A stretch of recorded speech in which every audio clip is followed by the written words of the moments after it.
के दिमाग में है वो अंशुल मैं आपसे डिस्कस करना चाहूँगा। हालांकि हमने देखा है कि इस बजट के बाहर भी बहुत सारा पॉलिसी और रिफॉर्म वर्क हुआ है, लेकिन बाजार को ये चिंता है क्योंकि ये बजट नेक्स्ट जनरल इलेक्शन के जस्ट पहले आ रहा है और ये फुल बजट होगा जनरल इलेक्शन के पहले। तो बाजार को चिंता है कि कहीं सरकार पॉपुलिज्म की तरफ, वेलफेयर स्कीम्स की तरफ, ज़रूरत से ज़्यादा बढ़ावे की तरफ टिल्ट ना कर जाए, या फिर वो टारगेटेड रहेगी रिफॉर्म विकास की तरफ। ये भी डर है बाजार का। आपका क्या व्यू है, ऐसा हो सकता है क्या? क्या ये जेन्युइन बात है? और आपको कैसा लगता है बाजार कैसे रिस्पॉन्ड करेगा? अजय भाई, हमें ये लगता है कि अगर आप इस गवर्नमेंट का पिछले जो 8 बजट हैं वो देखें तो इस गवर्नमेंट ने इस पीरियड में अपनी टेम्पटेशन पॉपुलिज्म की थोड़ी रेजिस्ट की है और इस वजह से उन्होंने बड़ा बिजनेस लाइक बजट दिया है पिछले 8 सालों में।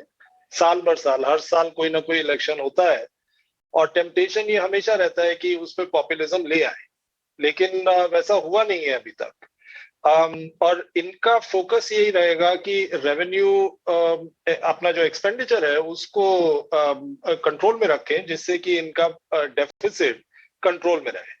बेसिकली अगर आप क्रिकेट एनालॉजी में देखें तो एक तरफ सहवाग है जो कि हमेशा चाहे बॉल अच्छी है बुरी है वो छक्का मारना चाहते हैं, और दूसरी तरफ सचिन तेंदुलकर है जो कि मतलब खराब बॉल पे वो उनकी कोशिश होती है कि शॉट लगाएं और चौका या छक्का मारें। अच्छी बॉल को वो डिफेंस करते हैं या सिंगल लेते हैं। इनका एवरेजेस में फर्क ये है, सहवाग की 35 थी वनडे इंटरनेशनल्स में और सचिन की 45 थी।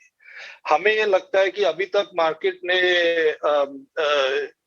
इस गवर्नमेंट को सचिन तेंदुलकर की तरह देखा है। उन्होंने बड़ी केयरफुली अपना जो साल भर साल जो बजट दिया है बड़ा केयरफुल दिया है, और हमें लगता नहीं है कि इस साल भी वो पॉपुलिज्म को देखते हुए कुछ ऐसा करेंगे जो कि मार्केट को पसंद नहीं आएगा।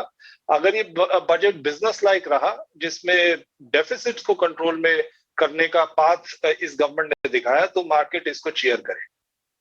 बहुत ही शानदार तरीके से आपने बताया। इनफैक्ट इवन मार्केट एनालॉजी में भी यही कहा जाता है कि जब बाजार आपको मोमेंटम वाला, अगर आप ट्रेडिंग के बारे में बात नहीं करेंगे शायद, लेकिन ट्रेडर्स भी, जब आपको कंड्यूसिव मार्केट है, क्यूज अच्छे हैं, फ्लोज अच्छे हैं, मोमेंटम है, तो खेलिए।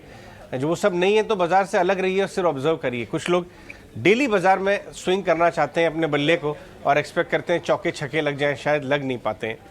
लेकिन as a percentage of GDP कई सालों से धीरे धीरे आगे बढ़ता आया है और इस सरकार का हमने पुश उसकी तरफ देखा है, आत्मनिर्भर और पीएलआई स्कीम्स। आपको कुछ और कैपेक्स होता हुआ दिखता है, कुछ और ऐसे कदम उठाए हुए दिखते हैं जिससे और बल मिले? और कैपेक्स में आपके सेक्टर्स कौन से अच्छे लगते हैं आपको, क्योंकि जो बेनिफिशियरी हो सकते हैं इसके? आप बिल्कुल ठीक कह रहे हैं अजय। पिछले कुछ सालों में capex as a percentage of GDP 1.5% से अभी 2.9% हो गया है। और हमें हमारा ये मानना है कि जब रेवेन्यू एक्सपेंडिचर होता है तो उसका मल्टीप्लायर इफेक्ट वन टाइम होता है। बस आपने रेवेन्यू एक्सपेंडिचर किया, उतना यूज हो गया और खत्म। कैपेक्स का जो मल्टीप्लायर इफेक्ट है वो कुछ 5-6 साल तक रहता है और वो 6 to 7 टाइम्स होता है। तो capex is much better use of your own capital. और हमें लगता है कि ये इस गवर्नमेंट की पॉलिसी है कि कैपेक्स में ज्यादा खर्चा करेंगे। इवन उन स्कीम्स में जहां पे कि रेवेन्यू एक्सपेंडिचर पहले ज्यादा होता था उनको शिफ्ट करके कैपिटल एक्सपेंडिचर की तरफ बढ़ा रहे हैं। और उसका नतीजा काफी क्लियर है। आप देख ही रहे हैं कि जहां हम $7 बिलियन की मतलब जो इंसेंटिव्स दे रही है गवर्नमेंट कैपेक्स की तरफ, $7 बिलियन की हम करीब करीब मोबाइल फोन इस कंट्री में इंपोर्ट होते थे, आज $3 बिलियन के एक्सपोर्ट होते हैं। तो क्लियरली इसका कुछ जो ये इंसेंटिव्स है इनका बेनिफिट हो रहा है, कैपेक्स डल रहा है और उससे प्रोडक्शन बढ़ रही है कंट्री में। आगे चल के हमें ये लगता है कि डिफेंस इंडिजनाइजेशन उस तरफ कैपेक्स काफी होगा। दूसरी चीज जो हमें दिखती है इंफ्रास्ट्रक्चर वहां पे होगा। फूड सिक्योरिटी के लिए डेफिनेटली एक्शन होगा आगे चल के। और जनरल पीएलआई इंसेंटिव्स वो मेरा ख्याल वाइडन किए जाएंगे, कुछ और इंडस्ट्रीज पीएलआई इंसेंटिव्स में लाई जाएंगी जिससे कि उधर भी कैपेक्स को बढ़ावा मिले। ऐसा हमें दिखता है आगे चलते हुए। बजट पे देखते हैं क्या होता है। जी बिल्कुल, बहुत बढ़िया।